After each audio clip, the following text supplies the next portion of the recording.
چې دا الله پاک ځمکو ته میخونه ګرځولي دي، څومره چې دا غر ته وینې نبي ګله د 14 چنده دا غر لاندې ده. سبحان الله. 14 چنده یعنې یو میخ چې ټکې که نه د میخ سر وګوره دومره کې پاتې که نه د هغسې اندازو کې 14 چنده هغه میخ لاندې دي، هغه اندازې په هغه میخ سر د اندازې باندې لا زیات لاندې که نه.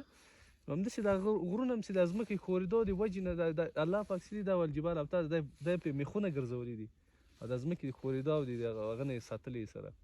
نو د الله پاک خلقت نجات سمه دا وطن هم بیا څومره ښایسته او څومره ښایست لري، نو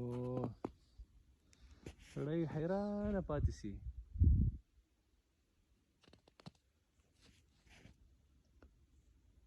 زموږ موټر هم ډېر ښه جګې نه پاتې، مخته خو نسو راجګېدلی که نه. موټر ډېر ښه جګې پاتې ده، ښکارېږي بیا یعنې نور امکان نه و چې موږ راجګ کړی وی پاس.